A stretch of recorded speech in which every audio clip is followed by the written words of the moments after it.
No, teď jsem vyrazil ven, budu skládat dřevo, tak jsem vypustil tady divou zvěř, psí. A dneska budu muset kuchat kapra. A co do toho nechce, protože zase budu smrdět rybinou a vším tímhletím humusem. Ale musím teďka skládat dřevo, nebo budu teď skládat dřevo a moc se mi taky nechce, protože venku je asi tak nějak takhle. Je mi zima. Jo, konečně jsem se dohrabal k tomu dřevu. Je velice zajímavý a docela dost zapadaný. A už to nemám ani moc kam dávat. Jsem teď jak taková odchytová služba. Neposlechl, tak musí být na vodítku. Nevypadá moc šťastně, ale nemá utíkat. Taky máte to, že chodíte někde, furt jako dokola a je tam něco, co vám překáží, že tam je nějaký hrbol nebo nějaká podobná srajda a prostě víte, že to tam je, ale stejně o to zakopnete a prostě několikrát za sebou. Já mám tady tohle. Já prostě do toho furt prostě zandávám nohu, vždycky uklouznu na tom sněhu, co tam je. A vždycky prostě do toho spadnu. Už jsem to stalo třeba 20krát a už je to štve a z to furt udělám. Furt tam prostě šlápnu, nekoukám pod nohy, vím, že to tam je a bum, už jsem tam nohou. To je hrozný. Jinak jsem volal Lukášovi, říkal jsem, hele, je krásný den, ideální na koupání. A on nechce, takže možná půjdeme zítra snad. Mně se zase samotnému chtít nebude, protože jsem línej, ale jako ideální počasí na koupání. Nevím, jaký je v tom problém. Co právě dělá? Co děláš? Ty leží na špalkách, nebo leží teda, stojí na špalkách a vypadá to, že ho to baví, být hrozně vysoko. Co kňučíš? Jo. On si chce drobat. Jo, taky podrobám. No jo. Jseš mazlík. Jo, teď mi vypadlo sluchátko z ucha jedno, pravý. A nemůžu ho jak se objevit. Nikde ho tady nevidím, bohužel je černý. Což mi vůbec nepomáhá. Jinak už to chci mít hotový, skoro to mám, protože se budu chtít vyválet ve sněhu. A pravděpodobně budu povídat o tom, jak se dá svetovat zimou. Nebo třeba studenou sprchou. Ideálně, ale jako studenou vodou, sněhem, čímkoliv. Naštěstí jsem měl hrozně super nápad a dát si to sluchátko co nejvíc na hlas a našel jsem ho podle zvuků. A teď se jdu vrátit ke skládání v tomhletom skvělém počasí. Užívám si to.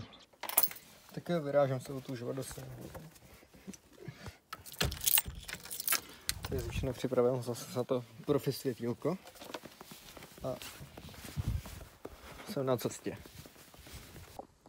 Tak jo, tak já jdu umřít, zabil jsem kapra a teďka jdu do studeného sněhu.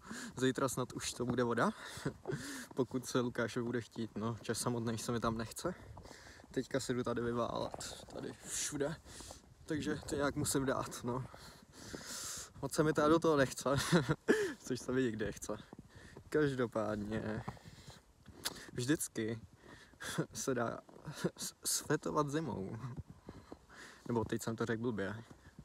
Prostě jde o to, že třeba spousta lidí prostě potřebuje fetovat a nějaký podobné věci, ale ono vybustit svůj dopamin o 250% jde i studenou sprchou, což se zdá docela nemožný, ale je to tak, když si dáte třeba kafe hodinu a půl před sprchou a musí to být kvalitní káva, nějaká černá, tak na ten kofein se pak bude vázat jakoby víc dopamin a prostě vám vystřelí úplně extrémně. Bude to prostě mnohem účinnější. Tyjo, teď už tady mrznu, protože začalo sněžit.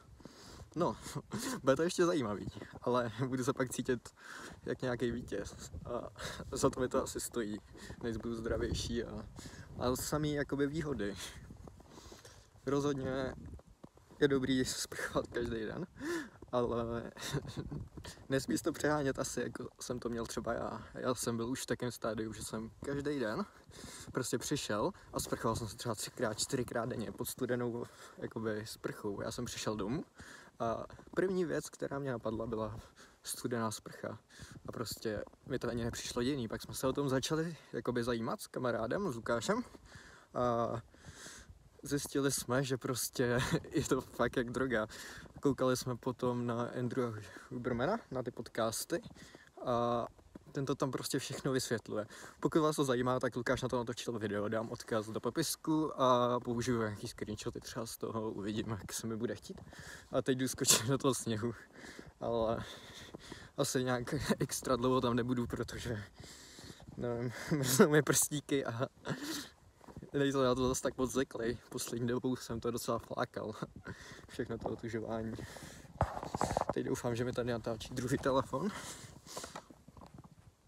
Jo, natáčí, tak jdu do toho skočit. Zase najdu lepší spot.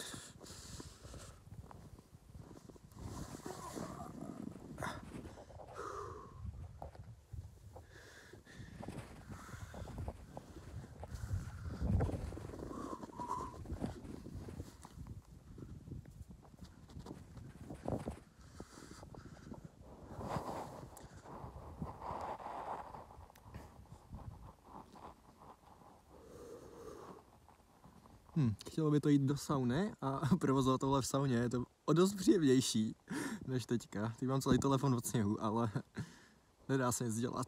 Za tu zábavu to stojí. Možná bych měl jít trošku blíž ke světlu.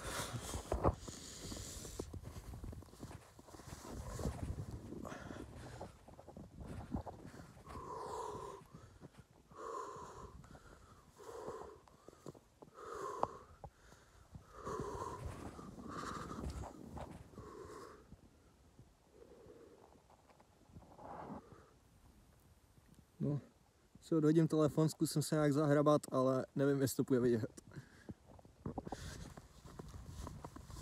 Na zahrabání bylo málo sněhu, ale nějak se mi to povedlo. Teď se cítím docela dobře, ale rozhodně to jde i do větší extrém, protože já když jsem to takhle provozoval ty studené sprchy a všechno jakoby mnohem víc, tak už jsem měl úplně extrém, že jsem třeba vylez a já jsem se nemohl držet na nohu, já jsem měl v sobě jakoby tolik dopaminu, že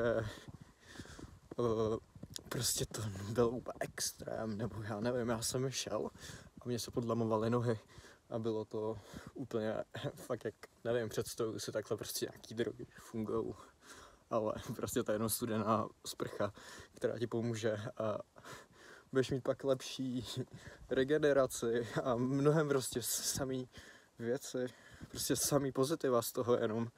A není na tom pomalu nic negativního, pokud to nějak extrémně nebudeš přehánět, ale to asi každý má rozum a ví, kdy dost, nebo něco takového. Jinak já nevím, jsem to říkal, ale ty studené sprchy by měly být třeba od 2 až 5 minut, aby to by mělo nějaký účinek a čím studenější, tím lepší.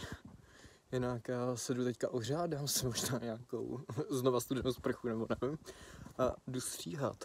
U toho se možná najem a pak vyrazím spát. Tak čau. Ok, menší update. Teďka stříhám to video a studenou sprchu jsem se nedal.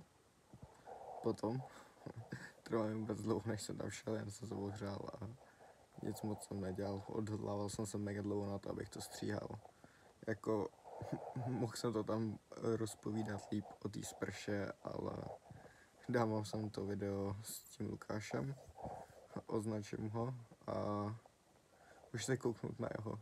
On to tam vysvětluje mnohem líp, než já jsem to řekl jenom tak, jak mě to napadlo. Všechno většinou točím jenom na jeden pokus a nechce se mi to dělat víckrát, protože by to pak nebylo takový autentický, nebo nevím, jak to jakoby líp říct. A ještě jsem zjistil, že vlastně ty všechny záběry z dobrýho telefonu jsou úplně nepoužitelný, protože tam jde vidět jenom, jak stojím a cokoliv je níž, tak absolutně vidět není. Protože jsem ho tam potom položil blbě, ze začátku byl dobře, ale jak jsem ho tam sebral, tak už tam nebylo nic použitelného, takže jsem z toho trošku zklamaný, chtěl jsem to jako líp sestříhat, ale co se dá dělat, bude to trošku odfláklý, ale to byly ty předtím.